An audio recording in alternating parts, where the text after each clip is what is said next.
And happy Thursday, everyone. This is the Big O Belt Wrestling Podcast. I'm here. This is 2 Chains here, and I'm here along with Jamal the Giant Crab and Mr. Silly Sellers making his return. Hello, fellas. How's it going? All right. Going good. Glad to be back after a little hiatus. Ooh, work. Good.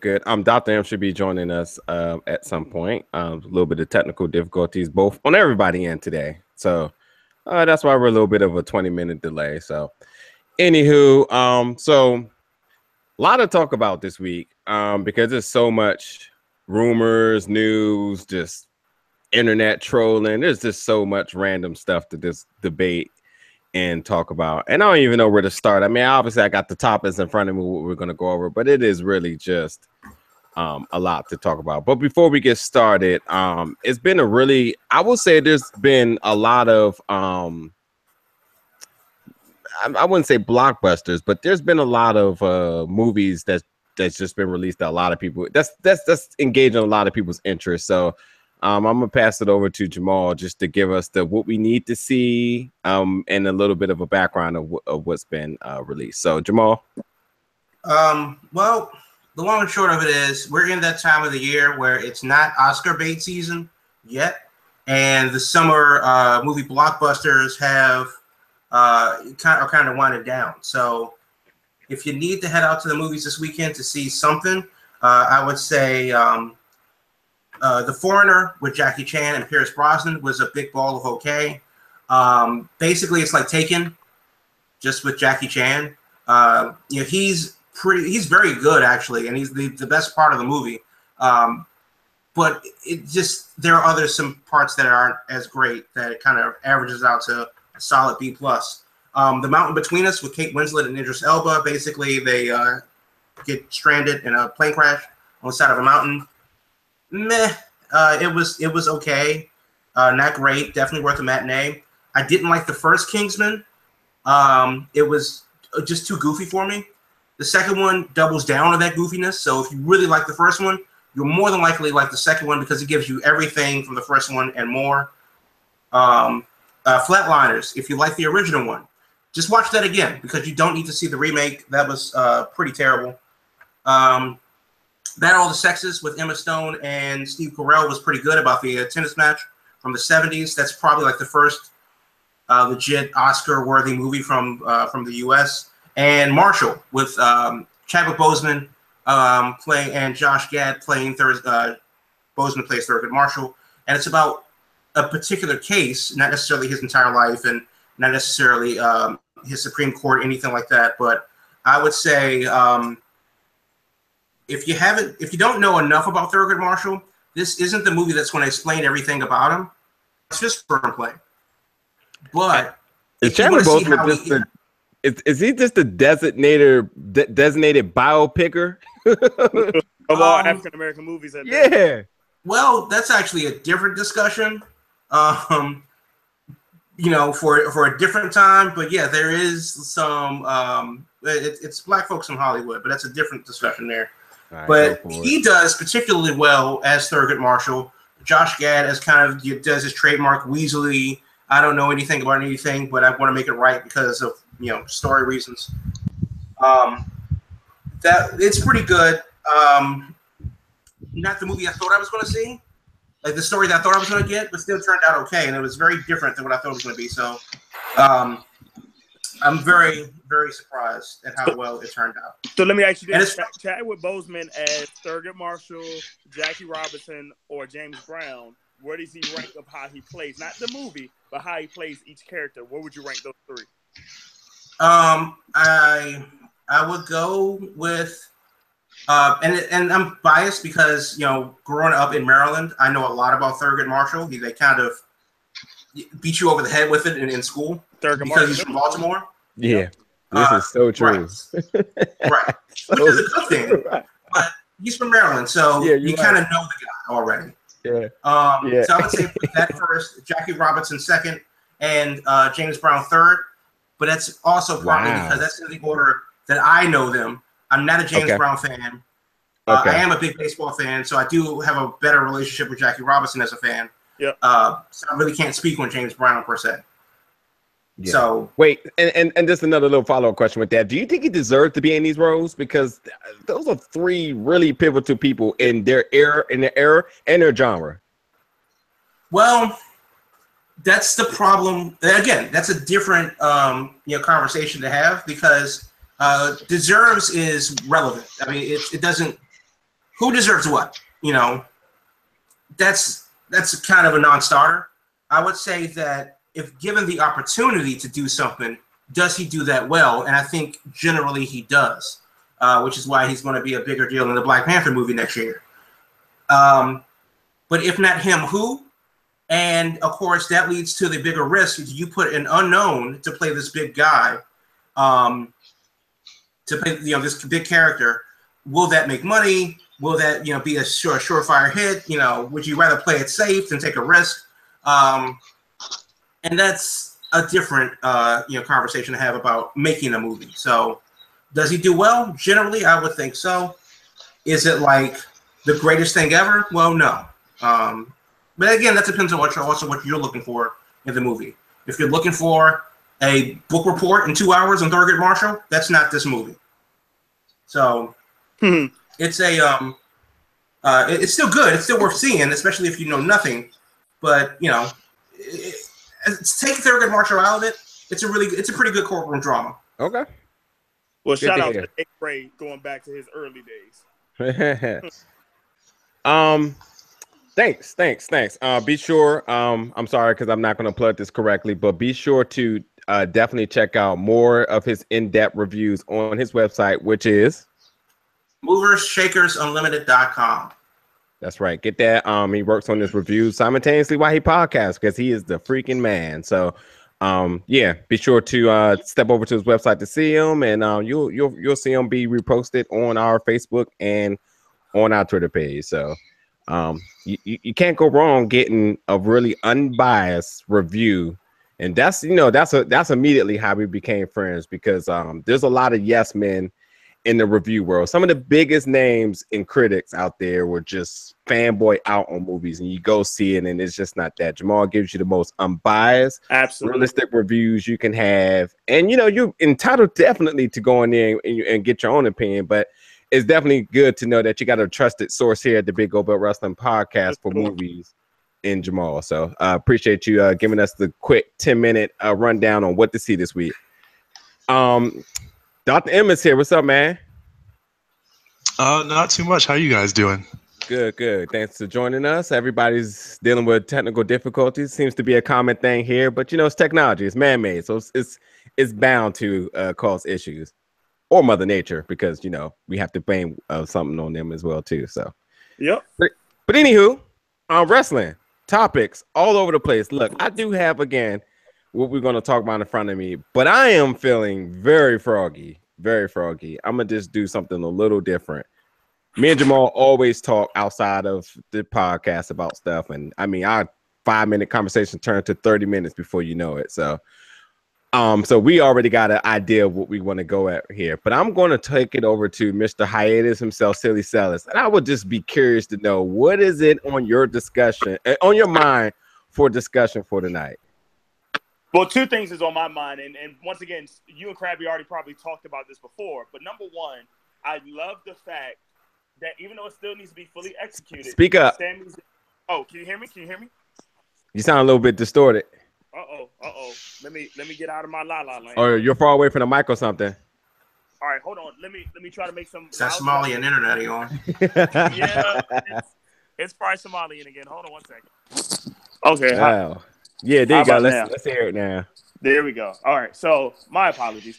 So two things. Even though it's not fully executed yet, I really loved how Sami Zayn turned heel from the Hell in a Cell pay-per-view, and I think these are the things that WWE needs to do more often, and wrestling needs to do more often. Do not keep stale characters. If something's not working, make a shift.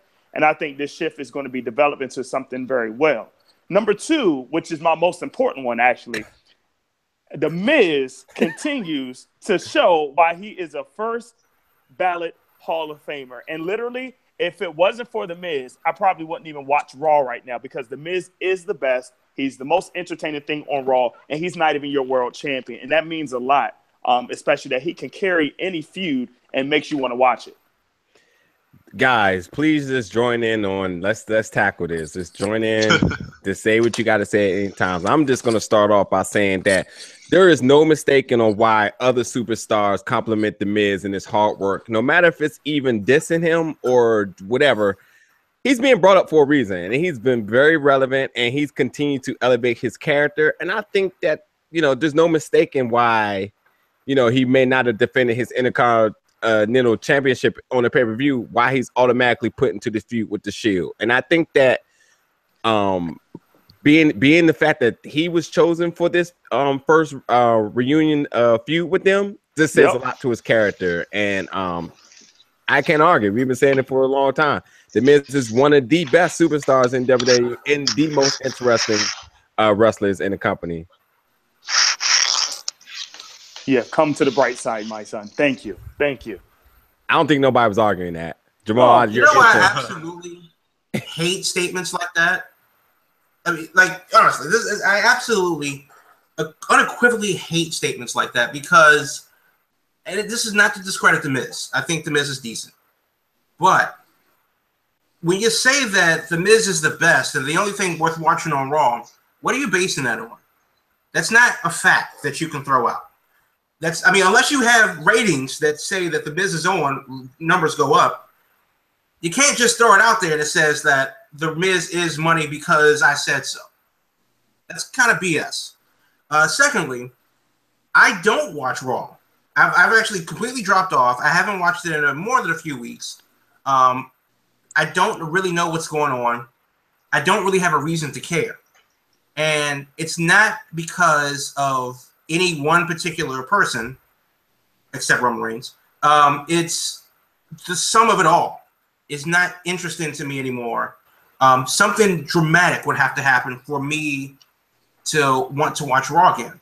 Now, over his career, I absolutely agree that The Miz is 100% a first ballot Hall of Famer. But so is Drew Carey. How relevant is the WWE Hall of Fame in the first place? And is that something that we can legitimately call an actual foundation of greatness? Now, The Miz is a Grand Slam champion, and he's in very exclusive company with that. He's a multi-time, mini championship, and he's WWE homegrown. Really didn't go anywhere else but OVW and NXT and or whatever it was called back then, and then up to the main roster. So, yeah, they drafted him. He became a thing, and he's been in the game, 12, 14 years now? Something ridiculous like that. Yep. So, a big discussion about this at work during lunch about how you accurately measure greatness. Personally, and this is not going to lead to a side note. Greatness in the scale of what, like life or wrestling? In any one's particular sport. Okay. I gotta just interject real quick. When it comes to the word greatness in wrestling, that is a cliche because everything is great or equals awesome. So there is really nothing to base it on in wrestling, if you ask me. But greatness is relative anyway. And the reason why I say that is because the argument is, and it's a very popular one, that Michael Jordan is the greatest basketball player of all time. I do not agree with that. Okay, fair enough, but I do not agree with that. But then now it comes to the question of how do you accurately measure greatness? Well, I know that you like The Miz for reasons. Yes. I know why I think that he is a solid B+ player for reasons. And that's not to denigrate him, but I just think that that's where he falls on my list. Okay, let me say that. Oh no, I mean interrupt. But let me ask you this: so based on that fact check, and just in your opinion, I'm not trying to say anybody, just your opinion. Sure. What brings the facts that measures greatness? Is it rating time, as you mentioned, during a certain hour that he's on TV compared when he's not on TV? Is it his sales from his T-shirts, his merchandise? Is it the sales from when he headlines WrestleMania versus anybody else's WrestleMania? What is your opinion of what makes that greatness? That's something that you can't measure in the moment. Gotcha. I can't call any one wrestler great today. I have to look at his body of work over the next period of time. Okay. So because Leo Rush, for example, had a very interesting match that got the crowd super hyped for NXT. Yep. And I saw the him and Patrick Clark. I saw the highlights on YouTube. Crowd was super hyped, and the YouTube comments were, "Oh my God, this dude's amazing! I've never seen anything like him. He's a 9-time champion, and they make him just give him the belt already." Yep.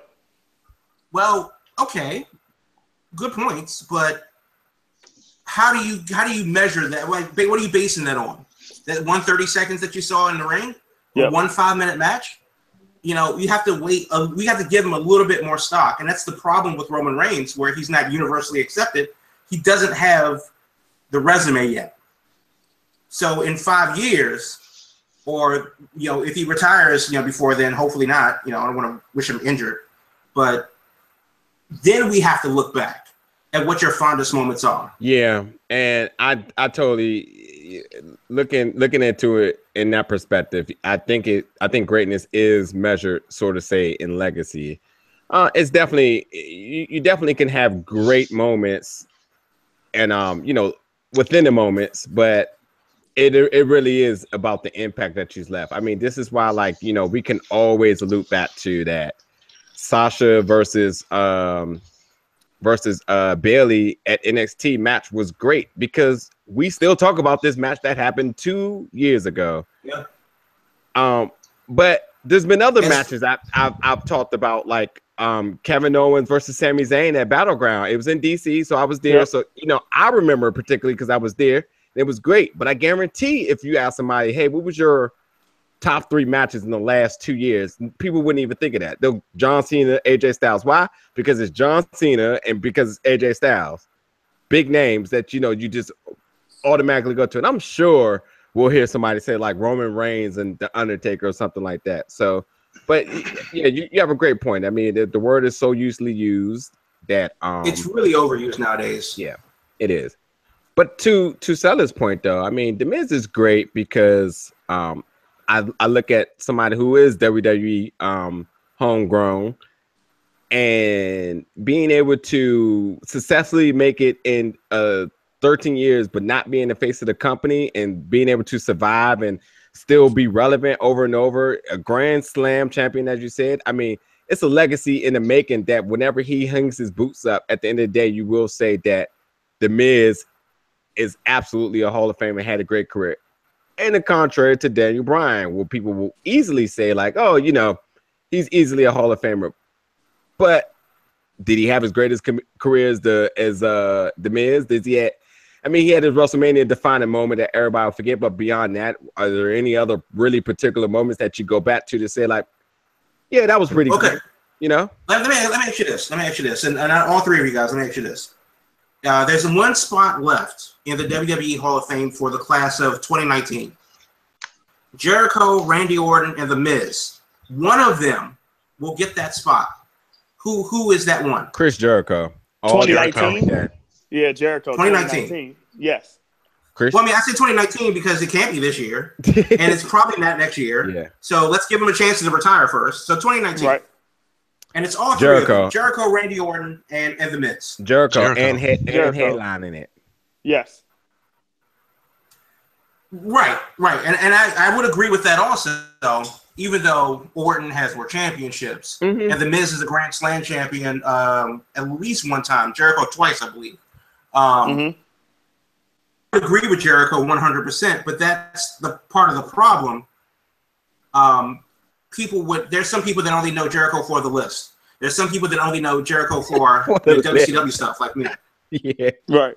Seriously, I know that's crazy. Some people don't remember. But yeah, I feel you. I definitely feel you. Yeah, right. So some people may not know Randy Orton from Evolution. Right. And stuff like that. Some people may not know the Legend Killer saga at the time. Yeah. Yeah. So, but that's kind of what my point is. Is like, how do we actually measure this? Yeah. Because if you have one of those 3, and all of them are going to get in, but if they have to get in through the door in 2019, and we all agree that it should be probably Jericho, even though The Miz is your boy. Realistically, it should be Jericho.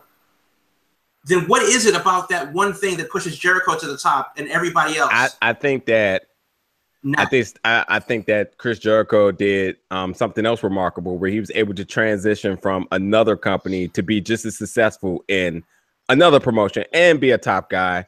He's the first. I'm about to call it Universal Championship. He was the first. It was the unified title. I believe. Unified title, yeah. Grand Slam, obviously, in both promotions. Long, healthy career. And had really a lot of highlight moments. And the biggest thing that I think that Jericho gets it is just because of the fact of he just banked on himself. It's just a sense of I don't know. It's just a sense of seeing a guy who could have easily just rode the boat out in WCW, but he banked on himself. He took chances with feuds against Goldberg, which nobody would have put themselves against, considering that Goldberg was the man in WCW. Then he came over and feuded with The Rock, who was the man in WWF at the time. I mean, he did all he could to keep himself relevant, and I think it paid off, and it's just worth noting and rewarding the guy for. And he's also been very successful outside the ring too. With Fozzy. With Fozzy, he's written 2-3 books too that have done very well. Yeah, I definitely know too. He has the podcast that is, I think, among the more popular wrestling podcasts, and so. And wasn't he like a game show host at one time? He was. Point? I don't think that went all that well, but at least he tried it. Battle Boss.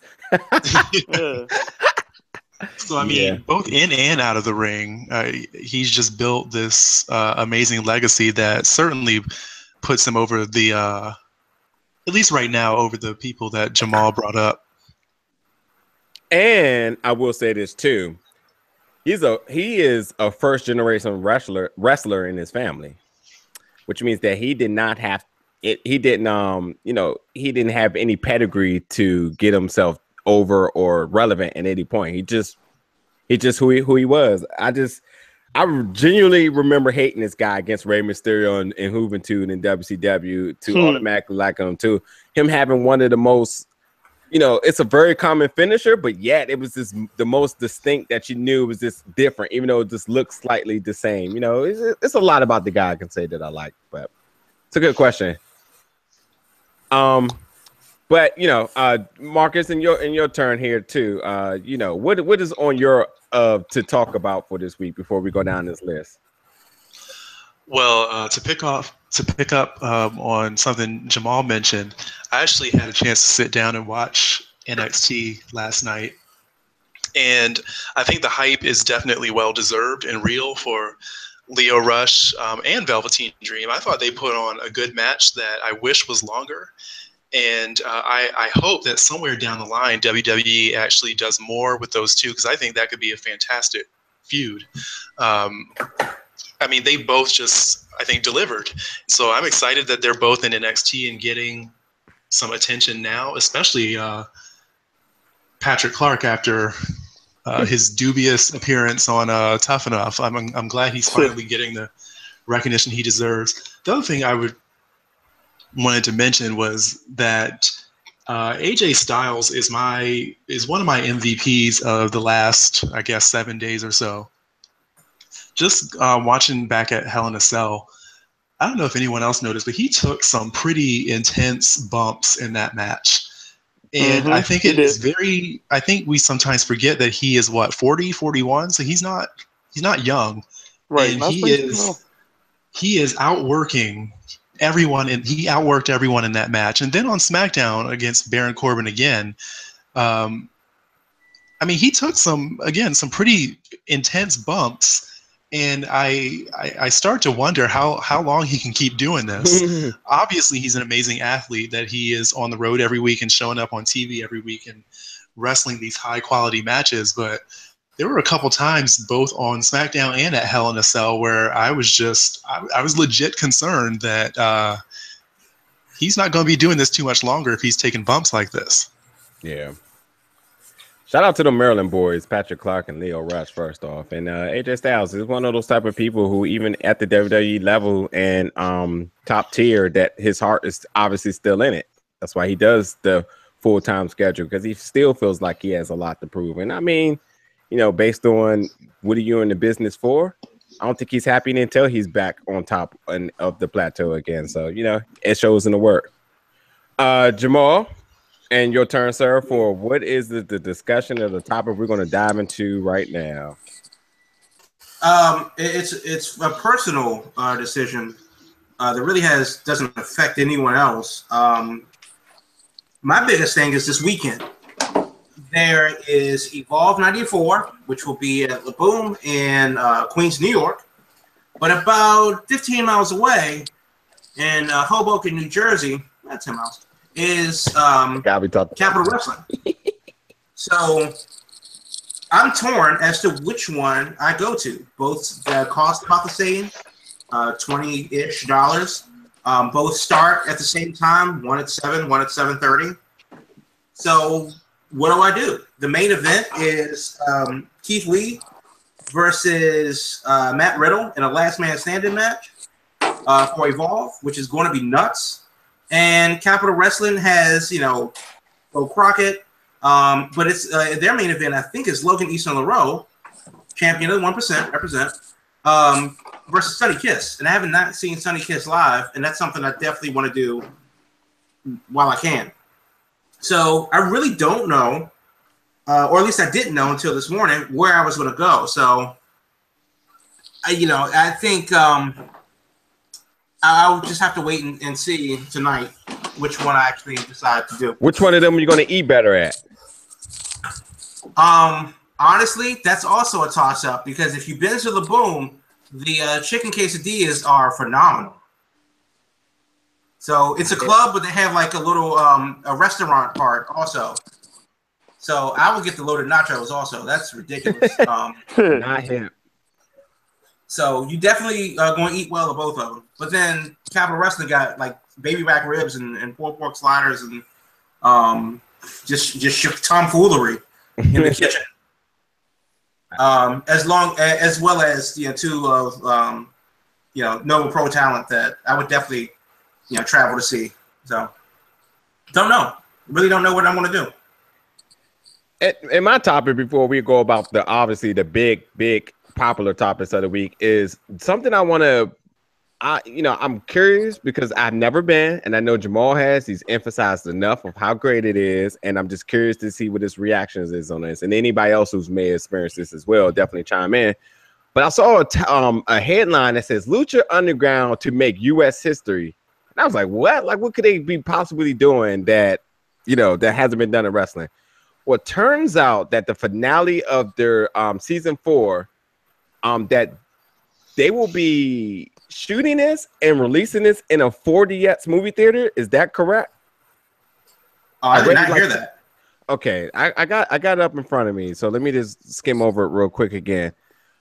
But it says Lucha Underground features nonstop high-flying, hard-hitting action, makes it ideal programming to showcase the state-of-the-art 4DX technology.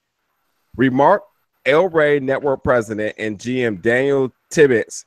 We pride ourselves in getting viewers close to the action possible, and now they can actually feel as if they're in the ring. So this is happening. Definitely. So first off, for people who's never been to a 4DX theater, this it's notes here about how it is. But Jamal, if you can give us a little bit of insight about 4DXs and where are 4DXs within the East Coast area for the viewers, because there's none in Maryland. So 4D, and then 3D is the depth perception. The fourth dimension would be like smell and touch. So if you've ever been to a movie theater with D-Box, D-Box has like the vibrating seats, they move and shake around and stuff like that. Yeah. 4DX takes that a step further, and they add lighting effects in the theater. They add smells for in the theater for things. So if you were watching, say, The Jungle Book, it's going to smell like wet grass in the theater. You're going to feel a little mist on the back of your neck because of the misters that they have in the theater to simulate rain or humidity or something like that. no, you won't freeze if you're watching a movie set in Antarctica, but it's going to be but the wind's going to be blowing a lot in the theater for different things. So it's a hell of an experience. It does also depend on the movie that you want to see. Yes, you may get nauseous if you watch Spider-Man in 4DX because of all the flying around the city and stuff like that. But it definitely adds something else to it. I saw, what did I see? John Wick in 4DX. And by the way, this is going to be happening at the Regal LA Live Stadium 14 on October 17th. So is that the only place that they're screening it? Excuse me. Yes, it will be a private event for the media and fans for the 4DX auditorium. Okay, so here's the deal, though. The 4DX was made up by the Koreans, CJ Entertainment, I believe, big media company in South Korea, and they have just ridiculous movie theaters over there, including like the bedroom theater where you can literally lie in a full-size bed in the theater, and the bar, the nightclub theaters and stuff like that. It's stupid ridiculous. 4DX, they have them in New York. They have two in New York City, one in Toronto at Yonge-Dundas Square. I believe Orlando. I want to say downtown Disney. If not them, Universal. One of the two. And then, of course, there's two in LA. And then there's one outside of Chicago in Gurnee, Illinois, north of Chicago. And there's a bunch in Mexico.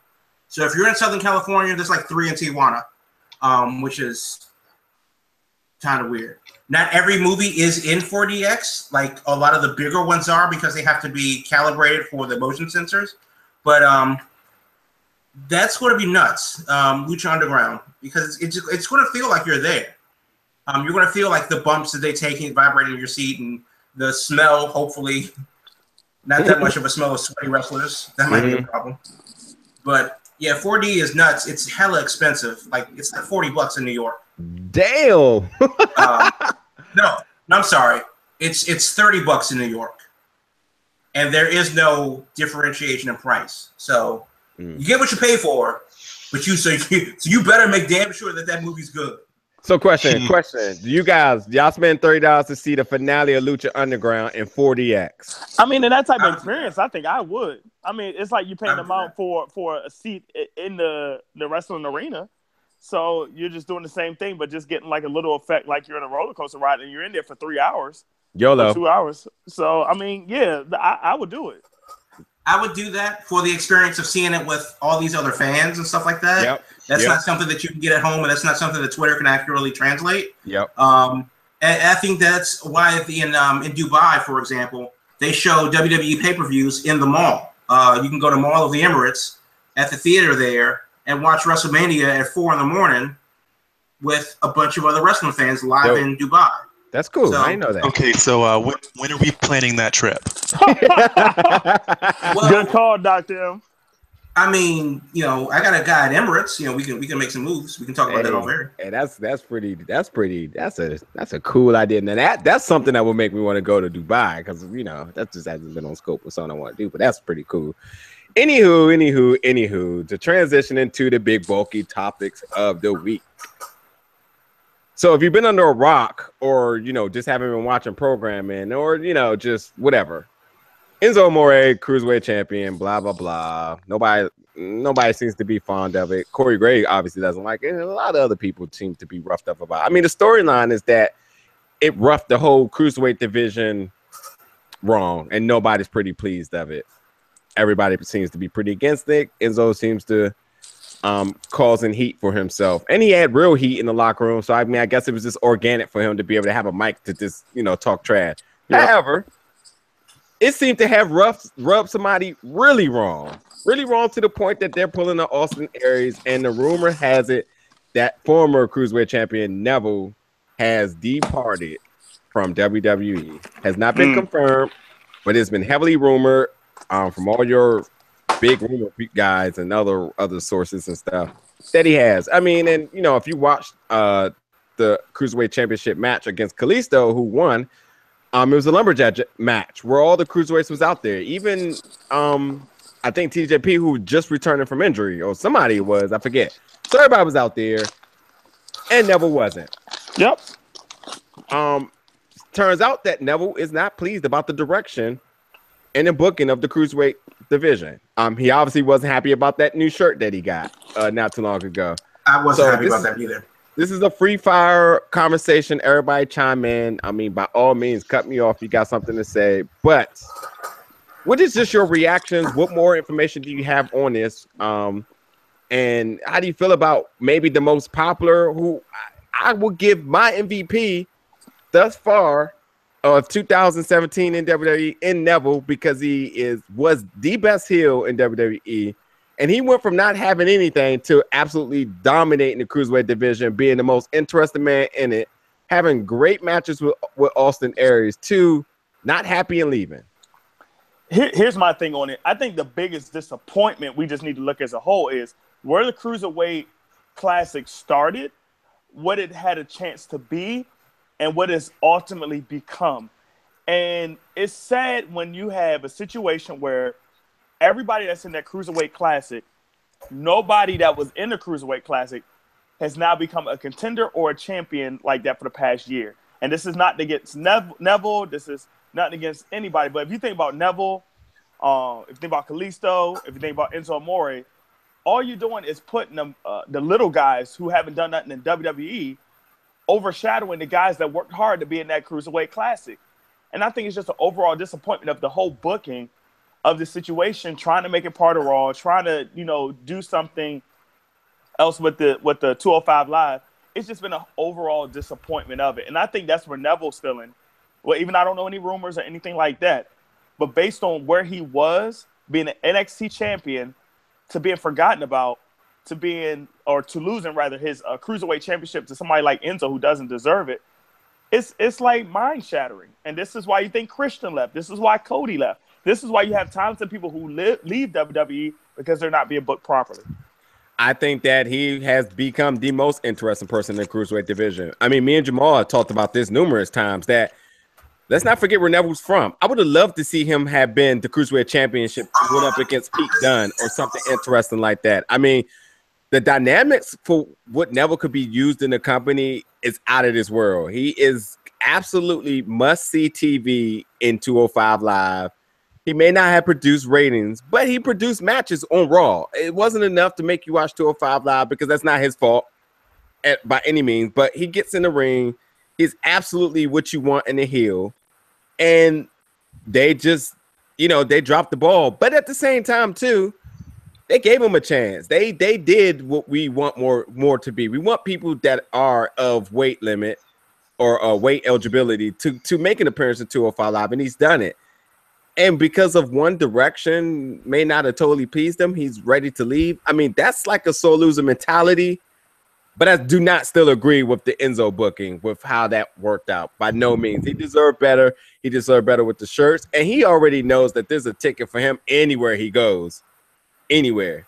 So, it'd be interesting how this plays out. But they better make amends to this quick. Because if they lose Neville, Enzo cannot save that division at all. Well, if I can just jump in here.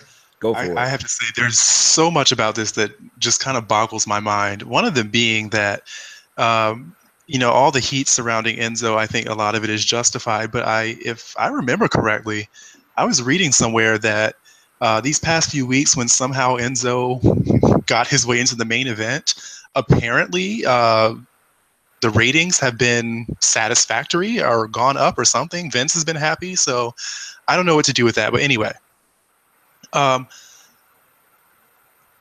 also want to make sure, at least I state that at no point, and I feel like most of us agree with this, if not all of us, will I ever blame the cruiserweights themselves for this. I see this on Twitter every week where people literally run down the cruiserweights as though their boss is not Vince McMahon, right? You do what Vince tells you to do. Yep.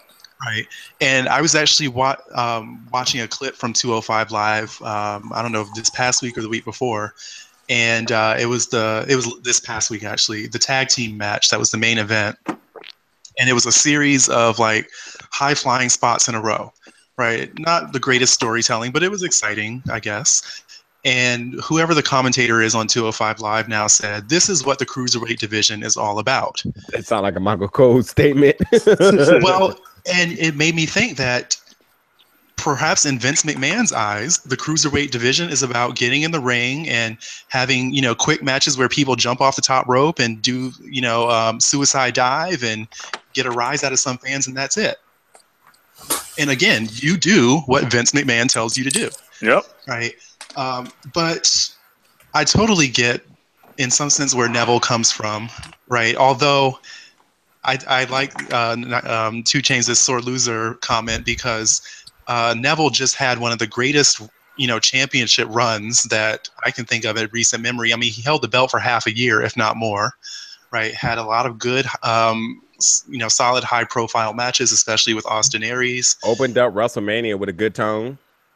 Right. And, you know, I feel like a lot of wrestlers seem to forget the fact that a wrestling career ebbs and flows unless you're somebody like John Cena, right? You're going to have those few months or couple years where you are constantly pushed, right? And then eventually you're going to be told to pass the ball to someone else, right? And that can be for a number of reasons. Does it make you feel good? It depends on who you are. But it seems like will have the ball taken from them. It's like, all right, I'm not being booked properly, I'm going to leave, when I don't know, that just doesn't sit well with me. And the last point I'll just quickly make is that I think Neville has the right to be upset with the division as a whole, because if you're not the Cruiserweight champion, there's literally nothing else for you to do. Because for some reason, no one feels that the Cruiserweights can compete with anyone except the Cruiserweights, right? When there are clearly people in that division. It's a stacked division, very talented division, that I think they could hold their own with, especially some of the mid-card guys on the main roster. But because the Cruiserweight division is booked as a sideshow act, right, where everyone just wrestles everyone else in the division all the time, again, if you don't have the belt, there's nothing else for you to do. So, I mean, it's unfortunately a no-win situation for the Cruiserweights, but I will never blame the wrestlers themselves. Well, I do, to a point. So here's the thing. You're at work. You've been given your instructions. You know what your job title is. And your boss comes and lays down the plan for you to get your, do work. And the plan is just busted to hell from the beginning.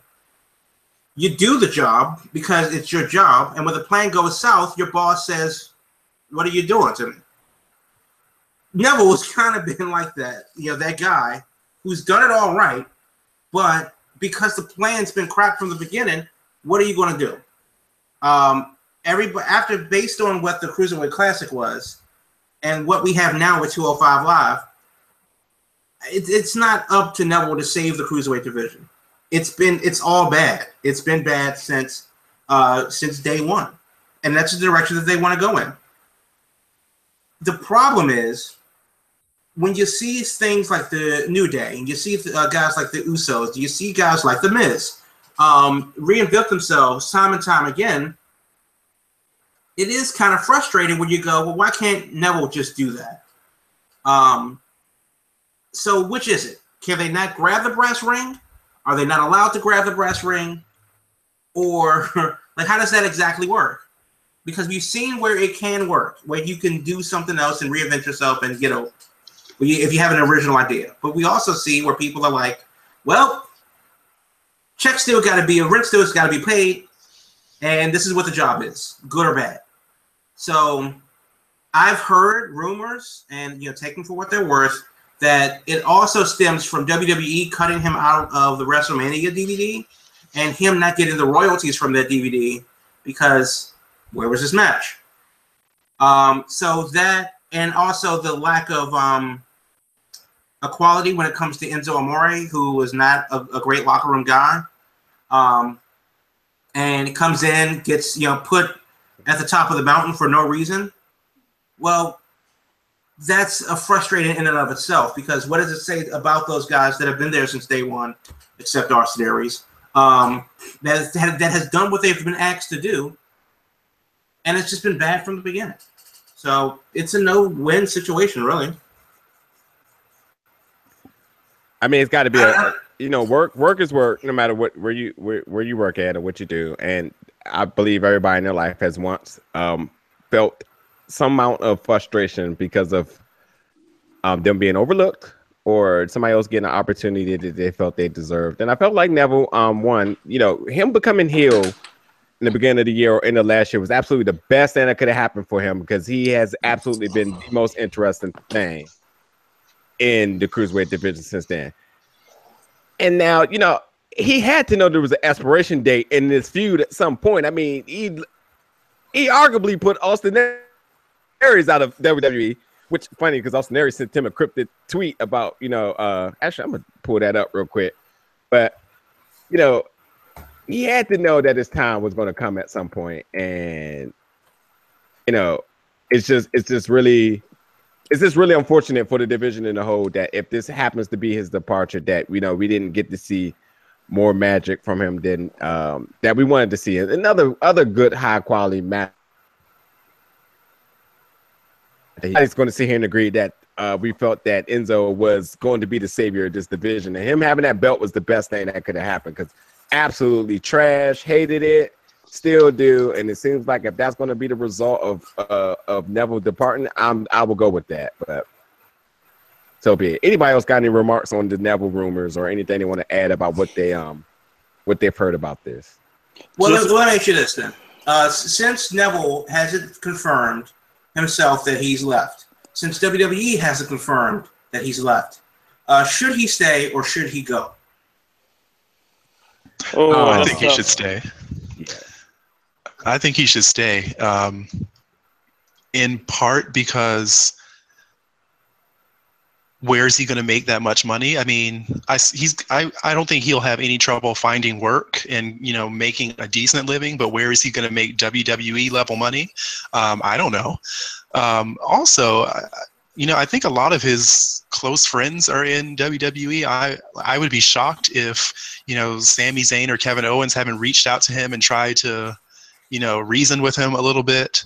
And I mean, he has a loyal fan base. There were a lot of people, as we've pointed out, that got behind him during this, King of the Cruiserweights run that he had. It seems like WWE is at least now trying to tinker with the division, right? Bringing Enzo in was, yes, a questionable move, but somehow it has helped up the ratings a little bit, apparently, right? But, maybe a couple months from now, they're going to try something different. At least there seems to be some sort of effort. Now, we can question the quality of the effort, but there's some sort of effort that they're trying to do something different with the division. And if Neville doesn't want to be around for that, he's an adult, he can make that decision. But this just seemed very hasty to me. Well, let me ask you this: is that effort or necessity? Because Enzo, we heard about the rumors of him backstage. We've heard about Colin Cassidy is out for an unknown period of time with his injury, but their beef is on hiatus right now too. So, with that said, they needed to do something with him. He wasn't well received backstage, so they put him on 205 Live because he had nowhere. The Miz said it best. They didn't know what to do with you, so they sent you there. Yeah, it's just true. That's why I said, like, Corey Graves has been infamous on laying the truth on Mike, even though it sounds like he just calling matches, but he is definitely throwing endless shade at any opportunity he can. And Austin Aries' tweet basically said, and I quote, "Know when to walk away when everyone and anything doesn't value you. Self-worth is never determined by others." So, and that's why I think he should leave. Only to the fact is, wrestling now has become more of you promote yourself over a company promotes you. And I think Neville can do something like Cody Rhodes did, even something like Christian Cage did back in the day, where he was kind of one of the first people to do it when he quit WWE, where you can always make your way back. But if you're not happy to promote yourself the best way you can, just leave, promote yourself, enjoy building your brand up, and then when you're ready to come back, come back. Now, you got somebody like CM Punk that did the same thing. He's not having a successful run outside of WWE, but he's happy from what he's doing. So Neville, if building your own brand is something that you want to do and not let WWE control who you are, leave and then you can do what you want. Man, I for want to all say that, just put him in the European division so he can work indie shows and still be on the WWE. Let him get some matches with some of those guys. Shoot, there's a lot of people. Matter of fact, a lot of English people have been leaving WWE when you think about it. Like Wade Barrett. Yep. This would be Neville. Drew McIntyre came back. Yeah, came back. So he left like forever ago. Well, I mean, but that's the thing. I think that sometimes you gotta find yourself, and Drew McIntyre is back because he had to go away and reinvent himself, and then they picked it up later. But I would have second what Mr. Sillycilla said, because I do think that he should leave, because at some point you can make a boatload of money and be happy. Yep. You can also make a boatload of money and be unhappy. Yep. You can also make, minimum wage and be happy or unhappy. It's all about your worth and what you think that you deserve. And if the money will, he's not going to be broke. The money will come. Now, obviously, he's going to have to adjust his checkbook, and I don't know what his family situation is. But the long and short of it is that part of the reasons why the Young Bucks aren't in WWE right now isn't because of the money. It's because of creative control. It's because of their family and their schedule. It's because they have it set up that they can do what they need to do on their time and not have to report to anybody in Connecticut when it doesn't work or when it does work. Yep. They don't have to be micromanaged by, to the point of nausea. So it works for them. Now, not everybody can make that decision, and sometimes you got to go with what you got. But I think Neville has enough of an impact, enough of a brand on his own, where we can finally get back to seeing the reason why he got invited to the WWE in the first place. Yeah. And honestly, if the sooner we can make Neville and Matt Riddle happen, the better. Yeah, and speaking of the Young Bucks, they wasted no time offering him an invitation to the Bullet Club. So well, there's that. Yeah, but speaking of the Young Bucks, obviously their trolling happens to be the most interesting thing on Twitter nowadays in wrestling world.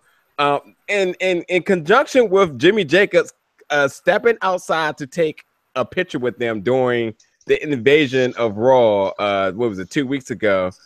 That seemed to have got him into some hot water, because apparently Jimmy Jacobs, if you're not familiar with him, is a producer in WWE. Stepped outside to take a picture with some former friends of his, and there's been speculation that he may have been fired. And so Jimmy Jacobs obviously gets on Twitter, because that's what everybody does nowadays. That's where you get your news from, obviously. And he noticed that he was trending. So he was like, whoa, did another Jimmy Jacobs die or something? Kind of found out it was about himself and rumors of him being fired. And he actually went along with it. He pulled the Young Bucks move and said, well, if I've been fired, please purchase my newest shirt at Pro Wrestling Tees, which is absolutely hilarious and funny. And I think that, whenever you start soliciting your stuff outside of WWE, that must be an indication of you being released. So, the Young Bucks has been at whatever the word I'm looking for here, but it's been at toes with WWE, and the cease and desist order that we talked about last week. What to make of this? First of all, I mean, I like the Young Bucks. I like being the elite. I had to catch up on a lot of episodes. It's very creative. Jamal talked about them. They're very outside of the New Day. The Young Bucks is right up there with being able to fascinate fans with their creativity and their mindset. But are they bad for business, considering that you work for another promotion, or just it? Period. What's this to make of this? In other words, what do you mean by bad for business? I mean, because obviously, if this led to him being fired, and everything that that affiliates with them seems to be a bad thing, because it's going to go into our next topic as well, because we need to start hurry up and going through them. Affiliating with the Young Bucks, considering that they've been issued a cease and desist order by WWE, which seemed to be in petty fashion. Disaffiliating with them is it just bad for business, or what is your thoughts on this whole ordeal? That's an interesting question. I think it's WWE just being super petty and salty that Agreed. the Young Bucks are a step ahead of them all the way. I mean, they sent the cease and desist order. Being the Elite episode where they burn all the Too Sweet gear comes out like 2 days later. They confirm on Reddit that they get the cease and desist. 18 hours later, we have the Too Sweet censored version of a new T-shirt. Everything that WWE is doing, where it's like, oh Jesus, calm down, and it's going to smite all the plebs. And the Young Bucks have turned those lemons into a lovely lemon meringue pie. And it's lemonade. Get it right, lemonade. And something we talked about before. I believe that me and you talked about it, so maybe I forget who I was talking to this about. Either I'm gonna throw a couple of other people out there. It was either me and Jamal talked about this, me and Bro Crockett talked about this, or me and Ed Dow of the Gated Community talked about this. About how the WWE sort of have control over other promotions getting contracts with Funko Pops.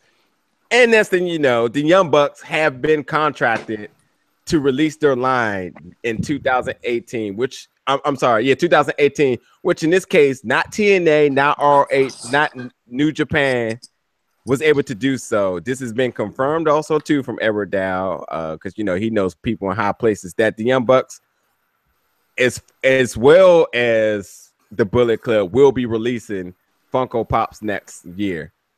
So they are absolutely defying everything that WWE absolutely do not want to happen.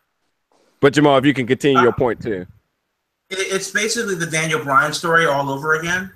The hashtag us versus them is trending because of the Young Bucks. The new merch that they have for just this out of spite is selling out from Pro Wrestling Tees. And it is kind of the same reason Steve Austin got over for the same thing. He's the guy, the one single guy versus the entire corporation, as it was called at the time. Daniel Bryan had to fight the Authority. And it was those storylines, but it is echoing how people really feel. And now that we have an actual real life storyline where WWE, the big bad wolf, is coming after these little guys, giving cease and desist orders out like candy on Halloween. Will Ospreay has one, and I think they're going after Kellogg's in the UK for unicorn cereal.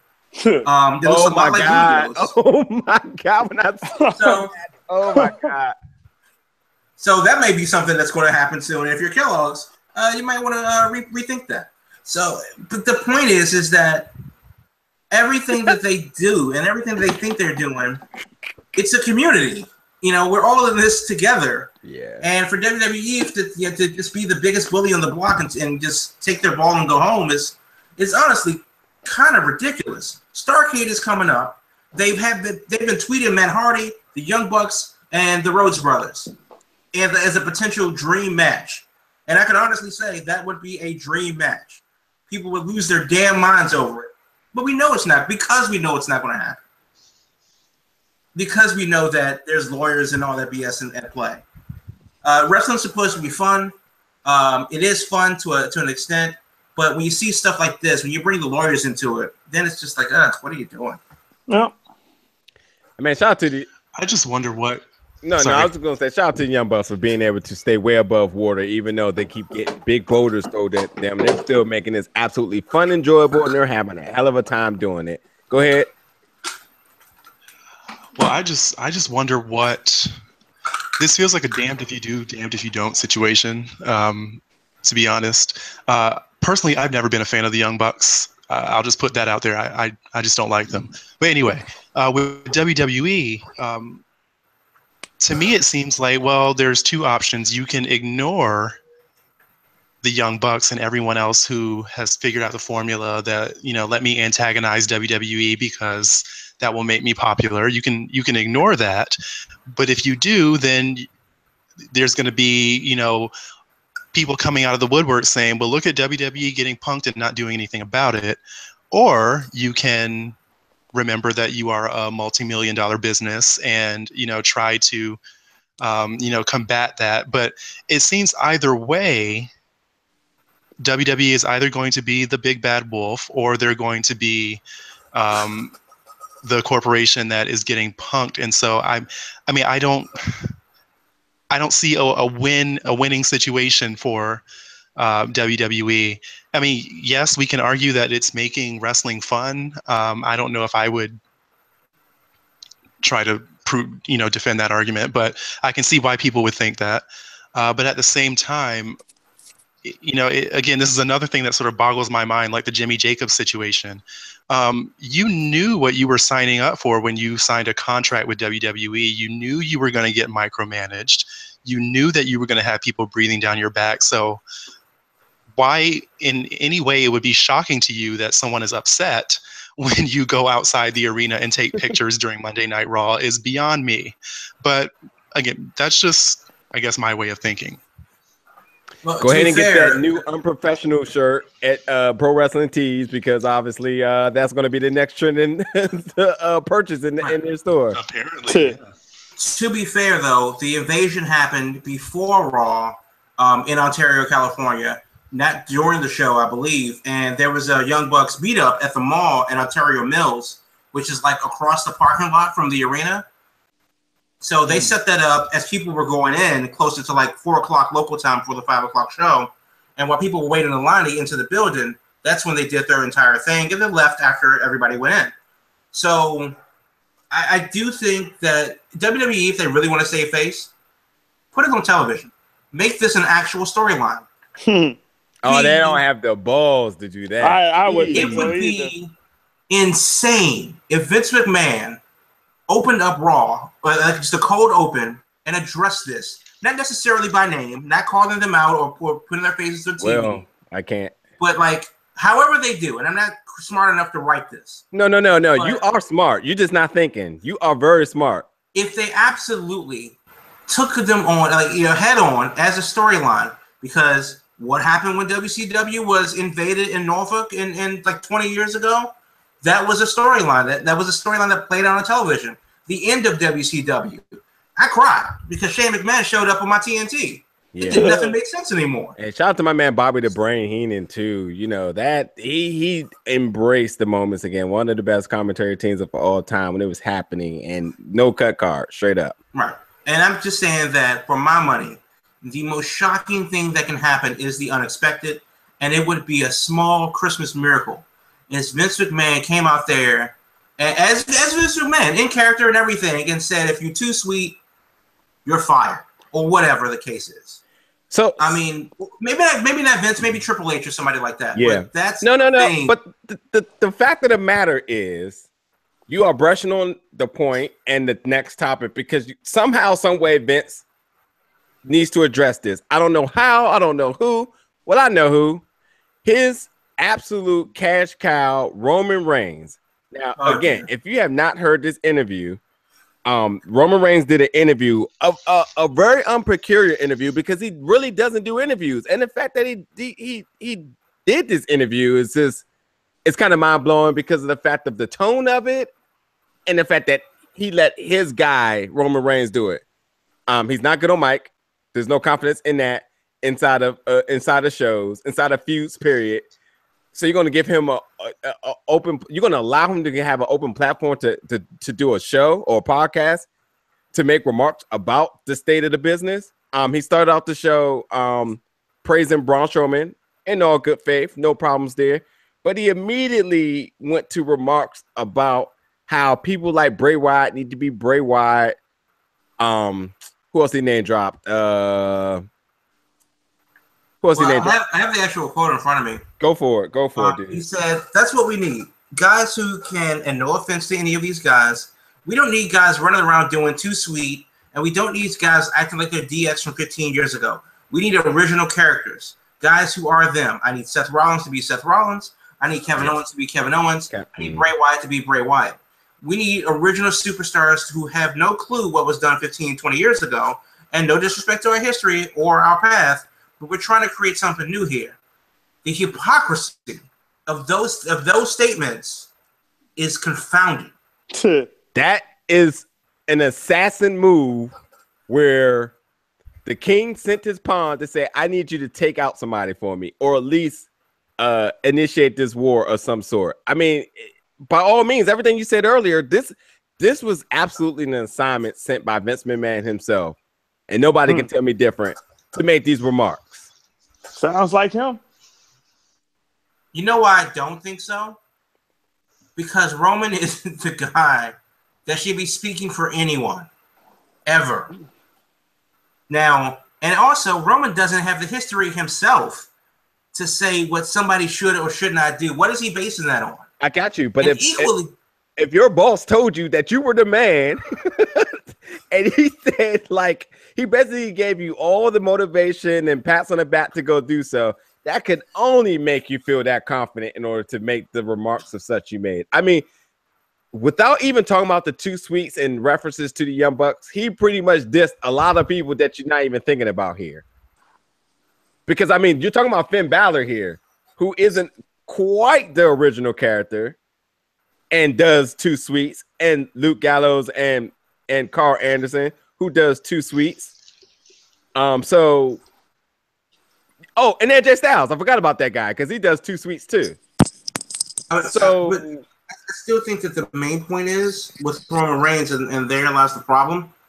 It's how could he say that we need original characters when he's the 4th iteration of Hulk Hogan?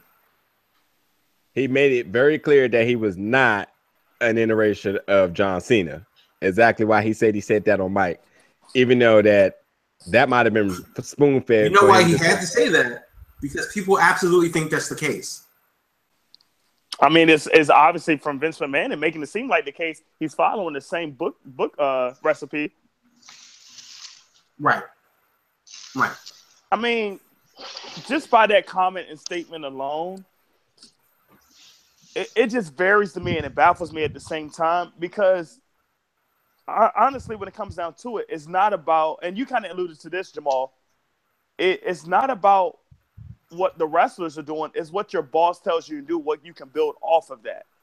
Like you have a recipe, your boss tells you to do something, but you have your own right to tweak it and modify it. You hear it so many times from wrestlers saying, well, yeah, you got to, be out there, be bold, try to make a statement, do something beyond just what you're scripted to do.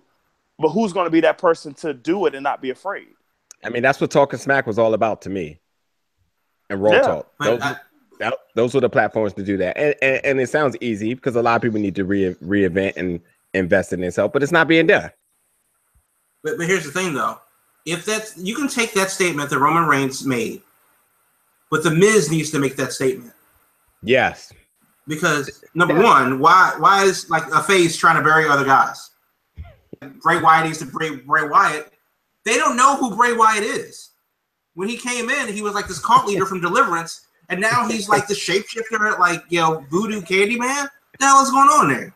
I mean, look, there's no explaining this besides Vince McMahon telling his guy, I need you to make a hit for me here.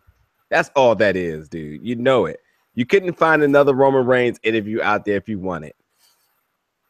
I don't want. That's why I didn't find it. If you got any remarks on this, I want to get ready to end up closing this show. No, I think you guys said this was a questionable move, but this sounds to me like you all suggested that Vince speaking through Roman Reigns, and I guess if you're the top guy, that's what's going to happen. Yep.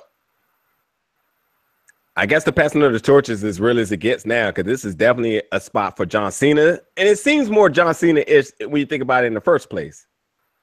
But I absolutely feel like Vince McMahon was working through Roman Reigns on this matter. Speaking of Roman Reigns, this is not a topic, but the Shield did reunite. I mean, that happened. They got new shirts. All this is back to it's all the rumors and everything for it to have happened. It has happened. I mean, is there any investment in this? Are we excited? Is anybody a fanboy for this right now? No, I passed out from the boredom just now.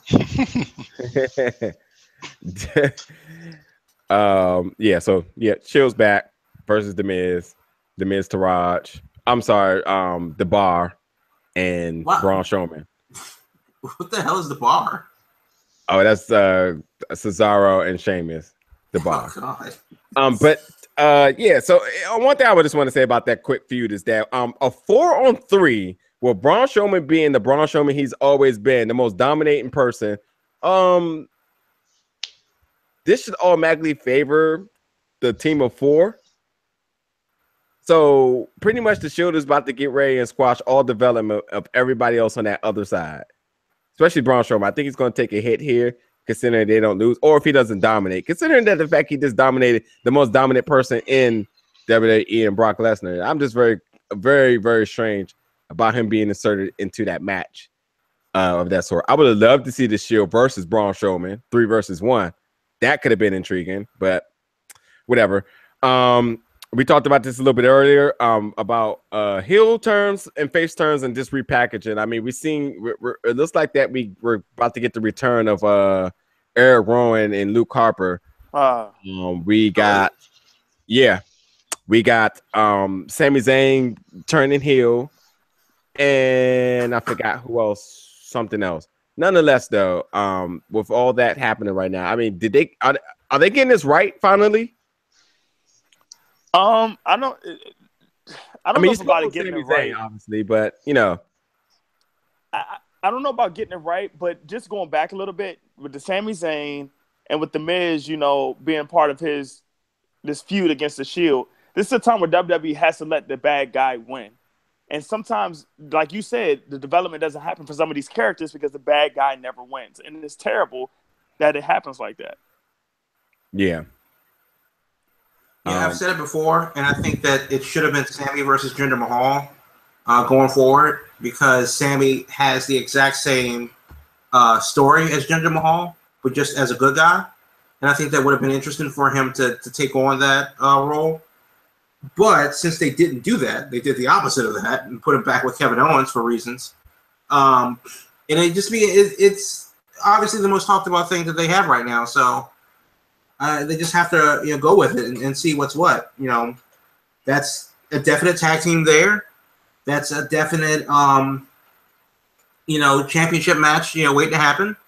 And of course we've seen Jericho and Owens, and that was a thing that went well for a while. So maybe it's Sami to get his comeuppance. Maybe he plays Kevin Owens, and that sets up a WrestleMania match between the two. Maybe Kevin gets powerbombed on the ring apron. Here, that's the hardest part of the ring. So there's a lot of what ifs, and that's good.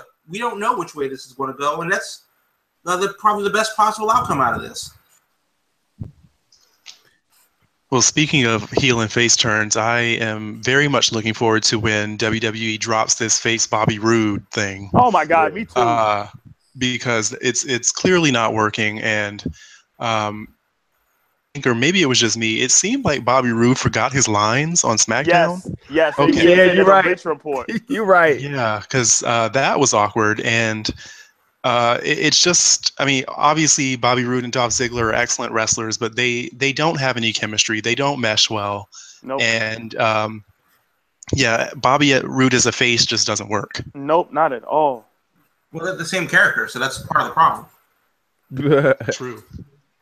And my last bit of on topics. I reposted it on all our social media platforms, but the Mike Kanellis video that was posted to the WWE YouTube channel about his addiction and the recovery and basically his rebirth of who he is. Definitely a heartfelt story. I think everybody should take a chance to look at it. I think it's very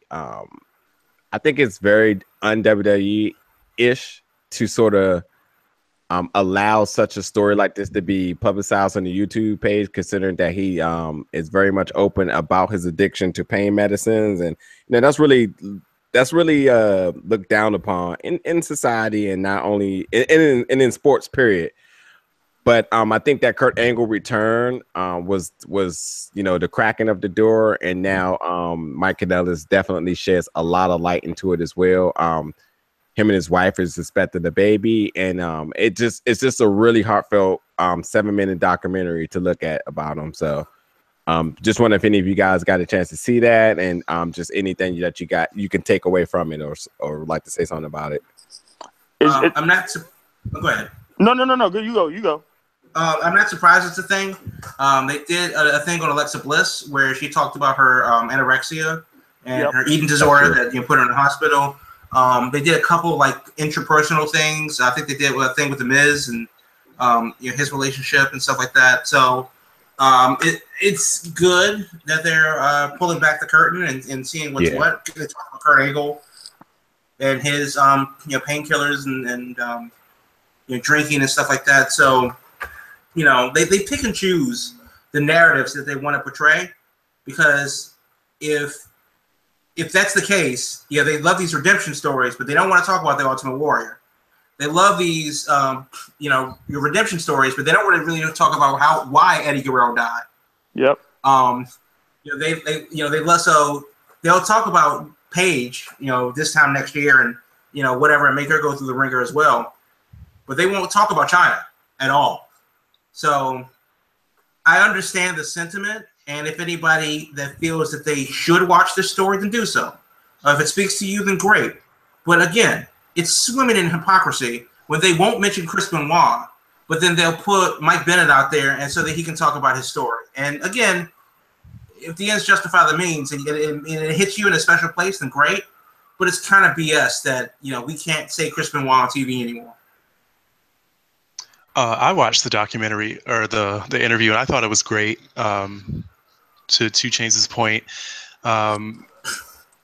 it was just very raw, and one of the reasons it was great is also because Maria got to be a part of it, and just hearing sort of her perspective on being married to him and not knowing, but sort of suspecting that something was not right, and just hearing how she had no doubts about sticking by him. I thought that was a great story. Also, Indeed. getting to see Renee Young back in that sort of unfiltered role, sort of spoke to why I think she's so valuable to this company. And I wish, maybe not unfiltered, but I wish they would do more sort of slice of life interviews with Renee, because I think she's great at bringing those stories to life. Agreed. Yeah, I think people forget that Renee Young comes from a journalism background. She used to do up in Canada the ESPN equivalent to SportsCenter, but just talking about wrestling and sports. So she can definitely bring a journalistic integrity to the role. But unfortunately, and that shined during Talking Smack. He was definitely one of the better parts of that experience. Indeed. Sellers, you have something you want to add there? Yeah, actually, Jamal took it right out my mouth of what I was going to say. It's a great story for that to happen. But then again, you still had those other stories that we cannot name. And it's unfortunate that even though this is a great story, let's bring the realism to everything that's going on out there, because all these situations may happen. And just going back to the Chris Benoit one, since Jamal said it, when you have the issues of what happened to Las Vegas or Orlando, all of these are the similar situations where it's not just impacting your personal family, impacting a lot of people. But I think it's the same type of situations where if somebody's story is being told and not hidden, we can help them out. So let's say if Chris Benoit's story was really told, maybe somebody can help out the person that felt the way they did in Orlando, felt the way they did in Vegas. And I'm not trying to say it would make a difference, but it's the similar situations where we can try to eliminate some of these violences or violent settings or violent situations, just to try to make it a better place if we just open it up and be transparent about it. I mean, by all means, if you have a platform, a YouTube channel with a zillion followers, or just anything that comes on TV each week, if you have an opportunity to help somebody, just do so. Unless you're the NFL, then don't do that. Well, yeah. Take a knee on it. Indeed. Anyway, but getting to the end of the show, but we can't end the show without our favorite segment. So, Mr. John Craft himself, sir. Okay.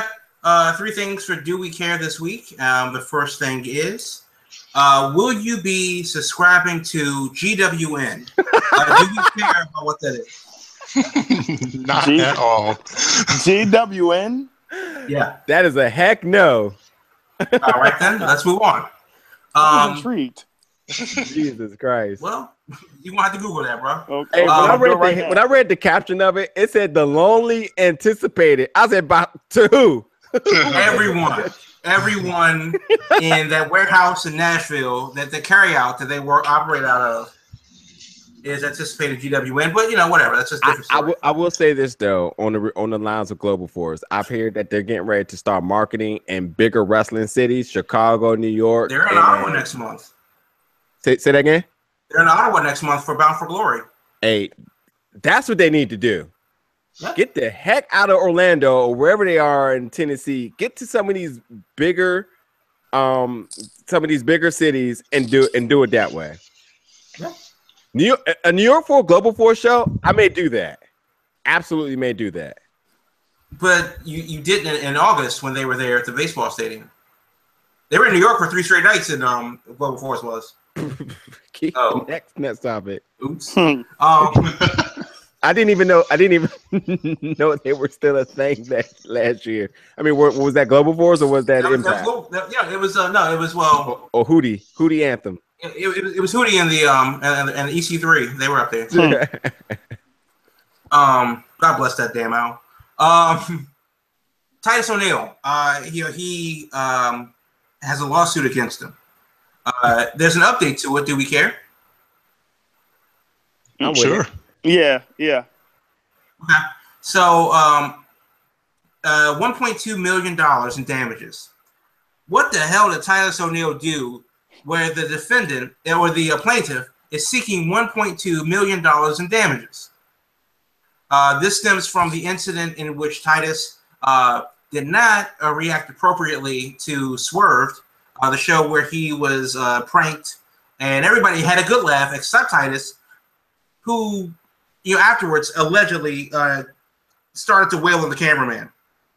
The guy's name, the cameraman is, I don't know. I don't have his name on here.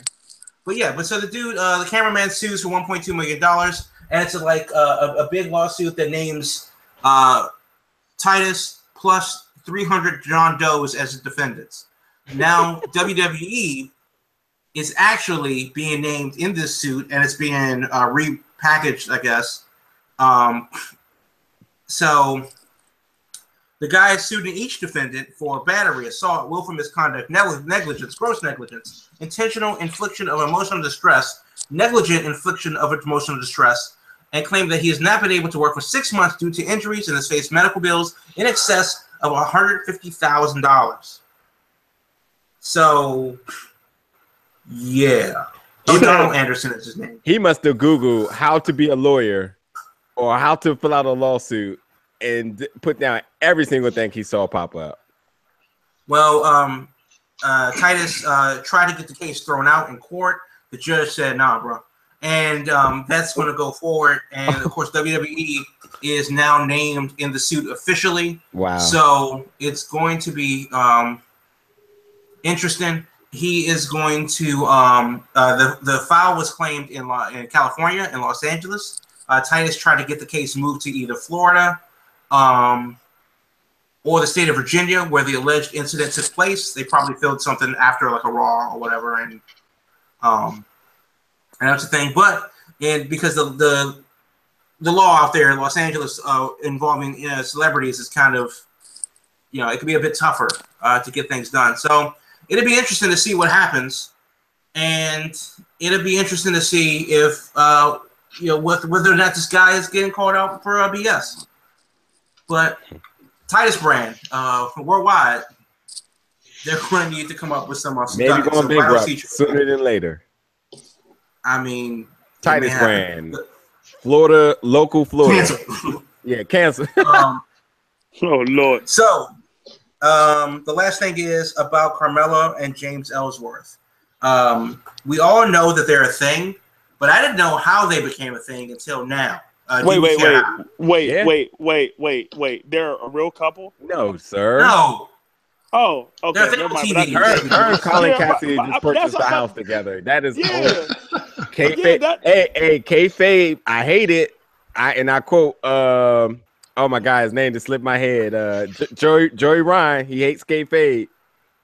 But and also James Ellsworth is like married with 2 kids in Maryland, so yeah, I was about to say I thought she was still with Big Cat. Okay, never mind. You just cut me off. Yes, I do. Carmella may be a Baltimore 50. So whatever James Ellsworth have. A Baltimore 50? You're insane. Don't do that to Baltimore. Don't you dare do that to Baltimore. Anywho. So okay, so let's go with this. Apparently, James Ellsworth was on Jerry King Lawless podcast, Dinner with the King, and he said that Carmella actually broached the idea. She went straight to Vince and said, "Hey, after he's done with Dean and AJ, we should be a thing. I can kind of run him around, treat him like my little lapdog, and he can kind of help me, work my way up to get the title. And maybe even, as we've seen him do, win it for me." And Vince was like, "Yeah, I like it. Let's go with it." So the next thing you know, that's what history is what it is. And I think that's pretty cool that it was actually Carmella's idea, seeing what it was and making something out of it. And that's, like it or not, that's actually pretty cool going forward.